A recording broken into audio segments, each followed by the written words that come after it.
Olá, gente. Professor Rafael Lima falando com vocês.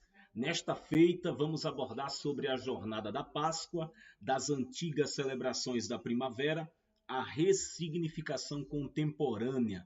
Essa síntese teológica é para você que tem interesse de conhecer um pouco melhor sobre a Páscoa.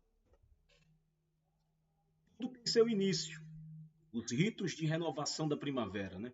O historiador romeno Mircea Eliade, ele afirma que em todas as culturas antigas havia uma celebração cosmogônica que representava a origem e organização do mundo. Isso faz com que as pessoas comuns, né, neste rito, fossem inseridas e transcendessem o tempo profano e fossem elevadas ao tempo sagrado, que é um tempo regenerador, um tempo que é o principiador da organização do mundo, né? Então, daí entra uma temática filosófico, social, digamos assim, antropológica também, para quem quer mais saber, né, sobre ciência das religiões, adquira Mircea Eliade, Julian Ries e outros autores que vão abordar essa questão. É a minha sugestão. Os ritos de fertilidade, gente, envolviam elementos da natureza, né? Por isso que hoje muitos veem a figura do ovo da Páscoa, do coelho. Por quê? Porque a deusa Ostera, né? Contemporaneidade isso aí. É um rito um tanto contemporâneo nosso, né? De séculos atrás. Essa deusa, ela aparecia com o símbolo de coelhos em volta, né? O ovo, né? Que era um símbolo da fertilidade e envolta aí de elementos da natureza. Este símbolo, né, que é muito contemporâneo, não é novidade nenhuma. É da narrativa da deusa Ostera, a deusa da prosperidade, uma figura mitológica que foi aderida aí ao mercado econômico da Páscoa moderna, tá? Mas o que é que tinha nesses ritos de fertilidade? Esses ritos eles se apropriavam de elementos da natureza, contendo um padrão que simbolizava a morte e o renascimento. Quando a gente vai abordar a questão do êxodo, né, o ritual, principalmente a refeição ritualística, né, Seder, que é a ordem, uma celebração com orações, com cânticos, alimentos, atrelado à narrativa do êxodo, a gente percebe as famílias que celebravam a libertação do cativeiro, interagindo entre si, discipulando os mais novos, ensinando tradições. Daí vem a transmissão traditiva, né? Os judeus, os hebreus, antigos hebreus, eles lembravam as origens da sua identidade. A imersão no êxodo por meio da alimentação das ervas amargas, dos pães ázimos, a questão da liberdade e dignidade humana que é posta em xeque, né? Principalmente na questão da esperança e da renovação das promessas de Deus.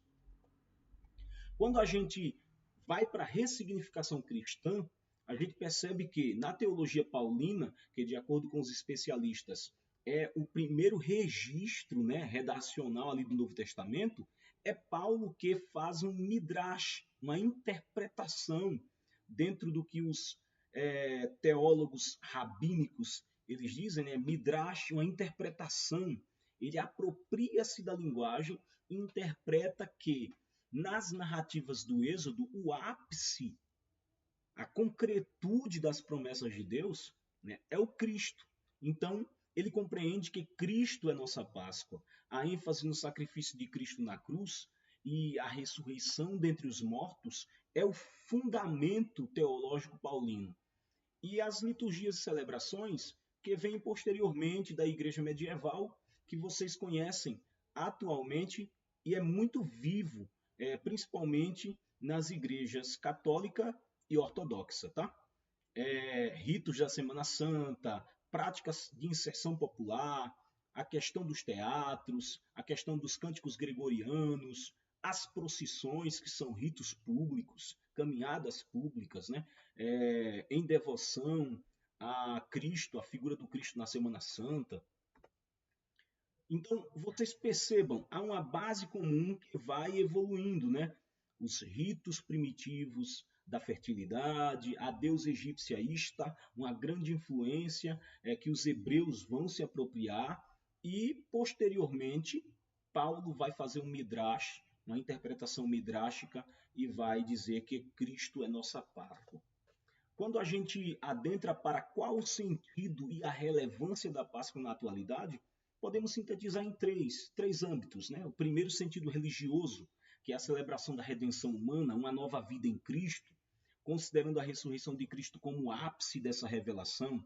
O segundo é o sentido cultural, esvaziado da questão religiosa, mas transmite a prática da solidariedade, da união, do amor, da comunhão entre pessoas, independente da classe, da cor, independente da língua.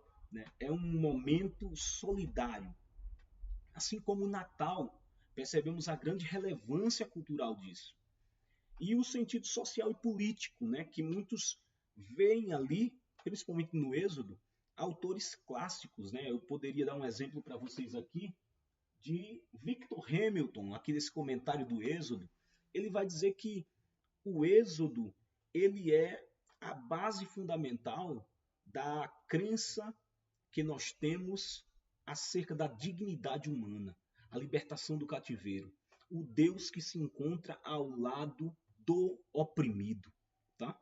As lutas sociais por igualdade e por justiça. Deus recordando de suas promessas a Abraão, a Isaac e Jacó, vendo seu povo sofrer no cativeiro e intervindo. Quando a gente conclui, nós podemos sintetizar que a Páscoa ela é a celebração da vida, do renascimento.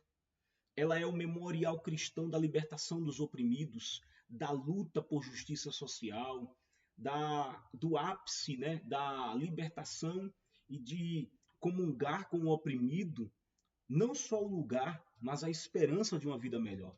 É o ápice da transformação ontológica, ou seja, do ser. Esse é o ápice da transformação do ser, que nós temos uma nova identidade em Cristo, nós que somos cristãos acreditamos nisso, e escatológica. Professamos que o Cristo há de voltar, que a parousia há de acontecer, e Cristo há de ser plenamente revelado em nós e para nós e por nós. E para nós que cremos, né, segundo Johann Moltmann, é o símbolo de nossa maior esperança. Então, a Páscoa ela é esse ápice de transformação.